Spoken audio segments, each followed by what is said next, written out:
د روان کال د جدي میاشتې په 4مه نیټه د اسلامي امارت د کورنیو چارو وزیر الحاج خلیفه سراج الدین حقانی د خپلو ورځنیو فعالیتونو په لړ کې د بندیانو د وضعیت او د هغوی د حال اخیستلو په غرض له څرخي پله محبس څخه لیدنه وکړه.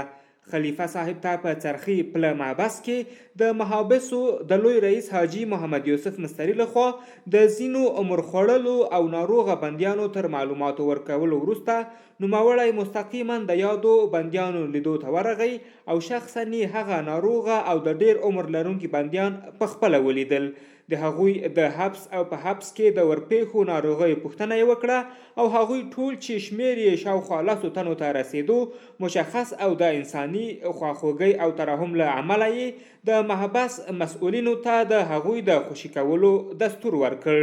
په هغې غونډه کې چې د څرخي پله محبس د بندیانو د لیدلو او د هغوی د حال اخیستلو په غرض دایره شوې وه، محترم خلیفه صاحب سراج الدین حقانی زندانیانو ته په خطاب کې وویل چې دغه منطقې کې داسې مغرض خلک مفسد خلک چې راځي د غچ یې توان دغه منطقې ته رسېږي. دلته دا حرکت چې شروع شوی د دې منطقه کې په دې کې زموږ خپله توصیه دغه ده تاسو ته چې په کال قوم کې منطقه کې تاسو خپل خلک ته دا خبره ورسوئ چې دا د اسلام یو واحد صف ده د اسلامي امارت. په دې 20 کاله کې د کفارو ته غاړه کې نه ښودله، هر رقم مقابله یې وکوله. تاسو د دې حالاتو شهیدان یئ. مهم دوه شیان دي، یو وطن او خاوره ده، یو اسلام ده. که چېرته امارت اسلامي په دین او وطن باندې سودا کړې خو تاسو موږ ته یو مثال وښایئ چېرته نشته. الحمدلله په خپل عزت سره، په خپل دستور سره، په خپل غیرت سره دا ازادي مو ترلاسه کړه. دغه ځای ته راغلو سوال نه راغلو، په غیرت راغلو، خو ناشکري به نه کوو، شکر بیا ادا کوي. خو اوس دا مشکلات چې موږ سره مخامخ شوي،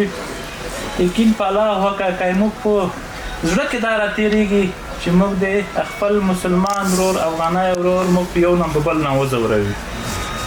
اسلامي امارت شفقت او ترحم خو تاسو ته معلوم شو. د یرغلګر چې کوم اشغالګر زموږ سره وجنګېدل، دغه په څنګ پر چې کوم خلک ولاړ وي، امیر المؤمنین حفظه الله ټولو ته عفه وکړه. دا سیاسي عفه نه وه چې صرف یو چل والي ته د یو شرعي عفه وه. تاسو وینئ 20 کلنی وحشت او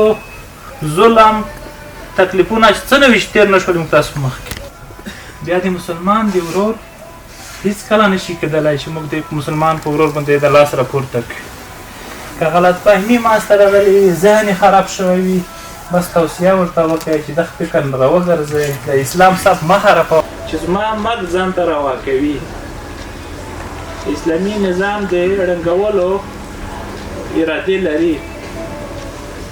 دا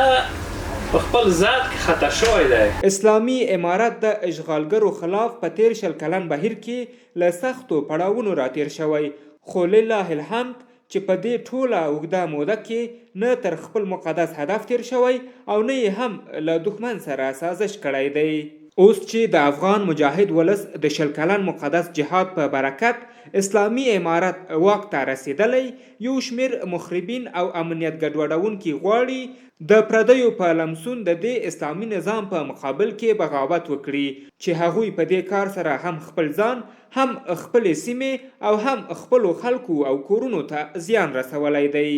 موږ په هیڅ صورت نه غواړو چې یو مسلمان افغان رور دې زموږ له لاسه ځور وویني او یا دې بندي کړی شي، خو دا چې د امنیت اخلالونکي او شر جوړونکي په مجموع کې د هیواد او ولس د بې ثباتي لامل کیږي. دا د اسلامي امارت مکلفیت دی چې هغوی د شریعت د حدودو په چوکاټ کې مجازات او توقیف کړي او ټولنه یې له شره وژغوري. د خلیفه صاحب د خبرو په تعقیب د بندیانو په استازیتوب څو تنو سپینګیرو بندیانو د نورو په استازولۍ خبرې وکړې او په خپلو خبرو کې په افغانستان کې د اسلامي امارت له خیر غوښتونکي تګلارې څخه ننګه وکړه. مولوي صاحب ستا په موږ 2 حقوق دي، یو د دولت په حساب چې تاسو زموږ دولت تاسو او بل د اسلام د نگاه نه به موږ ستاسې ملاتړ کوو په دواړو نګاهو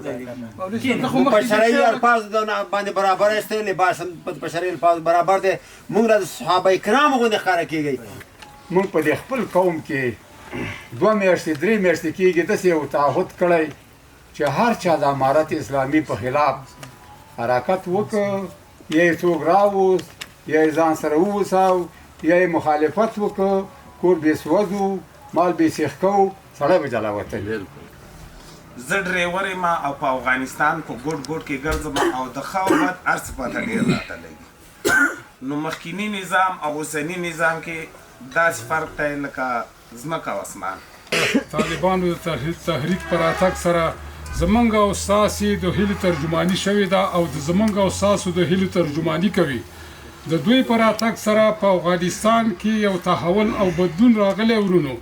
هغه ستونزې او مشکلات هغه کړېدلي او ځورېدلي خلک چې دایما دپاره په مشکلاتو کې اخته وو هغوی نن یو رڼایي ته راښکاره شوي دي راځئ ورونو ټول افغانان یو راځئ چې هغه پولې او دیوالونه ونړوو چې موږ یې بیل کړي او ایښلي وو د اسلامي تحریک رهبري د اسلامي تحریک ترحم عاطفې ته او د دوی حسنه اخلاقو ته موږ احترام لرو اخر کې د دې مشرانو او د ننګرهار ولایت په نمایندګۍ باندې زه ډاډ او اطمینان ورکوم اسلامي امارت ته چې موږ به په ټوله جسماني او دماغي قوې سره د میټرولوژي په هر نقش کې که په قلم وي او که په قدم وي د انسانانو د انساني او اسلامي حقوقو د خوندي ساتلو د ظلم په منع کولو د محرومو خلکو څخه دفاع او د قانون په تطبیق کولو کې به د اسلامي امارت سره هم فکره او وروسته د کورنیو چارو سرپرست وزیر په محبس کې یو شمیر سیاسي صاحب العلاج ناروغان او د ډیر عمر لرونکي کسان مشخص او د هغوی د وارثینو او سیمهیزو مخورو د تضمین په کولو سره د محبس چارواکو ته د هغوی د خوشي کولو دستور ورکړ غونډه د یادو بندیانو په خوشي کولو او په افغانستان کې د اسلامي نظام د ټینګښت په دعایې سره پای ته ورسېده